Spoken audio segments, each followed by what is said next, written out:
Hello, my name is Peyton Bean, and today we are going to be doing a volcano, a chemical reaction experiment. And before we break down the experiment, I do want to talk about what ingredients we're going to need for this. So I have a little bit of white vinegar. We have some baking soda.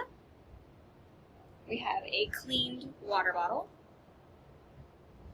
And a paper towel.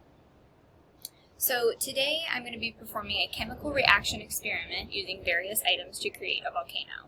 In today's experiment, we will be using baking soda, vinegar, paper towels, and a water bottle.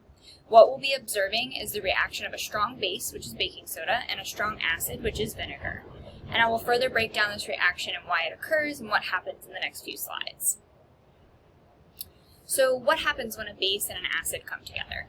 When a strong base meets a strong acid, many chemical reactions occur. The first of those reactions that may occur is an acid-base reaction. This means that hydrogen ions in the vinegar react with the sodium and the bicarbonate ions in the baking soda.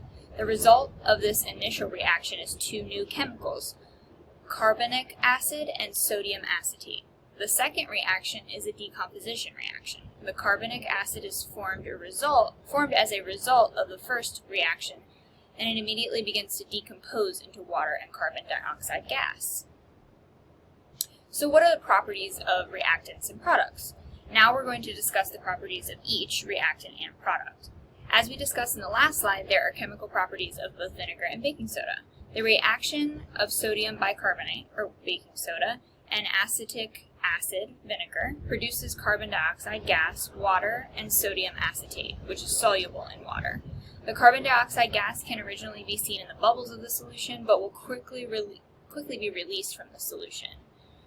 For vinegar, it is an ethanic acid, often known as acetic acid, has a strong vinegar odor and sour flavor. It is colorless, transparent liquid like we saw before, and it boils at 391 degrees Kelvin. It has a liquid density of 1.049, I'm not sure what the actual measurement or unit of measurement that is, but it may be mixed with water, alcohol, or ether. And for baking soda, it is non-combustible, powder dust is not an explosive as other types of dust, and it has a melting point of 500 degrees Celsius and is odorless white crystalline solid.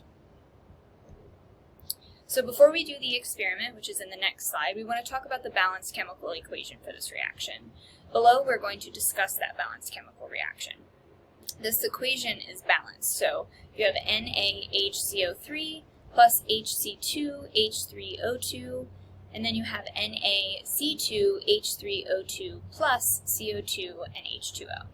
So there are an equal number of all elements on both sides. That's why the reaction is balanced.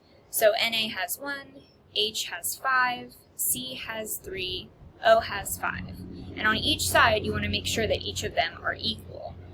So in order to make that happen, when you take an unbalanced equation, you go ahead and add whatever you need to, or multiply whatever you need to make sure that both sides have the equal amount of numbers. And then on the other side, again, we have 1 Na, we have 5 H's, we have 3 C's, and 5 O's. So now that we have covered all of the reasons why this reaction occurs and the chemicals involved, now we're going to begin the experiment and see what happens. So the first thing we're going to do is sprinkle some baking soda on our paper towel. I'm going to go ahead and use all of it.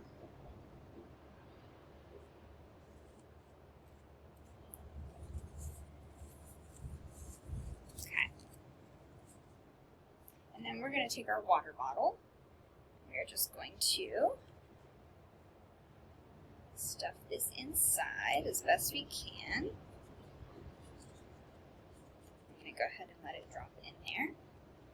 And then the very last thing that we're going to do, and I don't have a funnel, but I am going to make some room here, is we're going to go ahead and pour in our acid. So we have our base inside the bottle, and we're going to pour in our acid.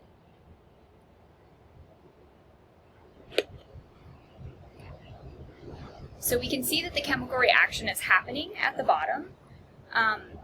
What hasn't happened yet, and I'm going to go ahead and postulate as why, but what hasn't happened is that really big reaction. And there are probably a couple reasons why this didn't happen for us today.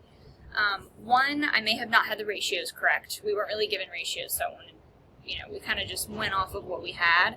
And another reason is probably because I didn't set the actual paper towel with the baking soda right in line with the hole so that it went right down into that.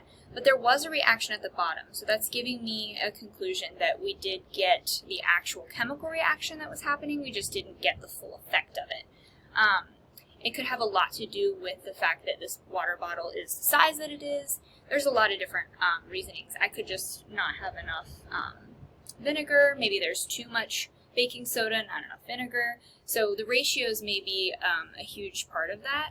So that may be why it didn't work exactly the way it should have, but I'm glad that we got to kind of break everything down and see what was happening and why this usually does work. So we did get to see a little bit of that reaction in there. And I can hear it every time I have the vinegar hit the baking soda. So it's definitely giving us that reaction, just not as fancy as I had hoped. Okay, thank you for coming.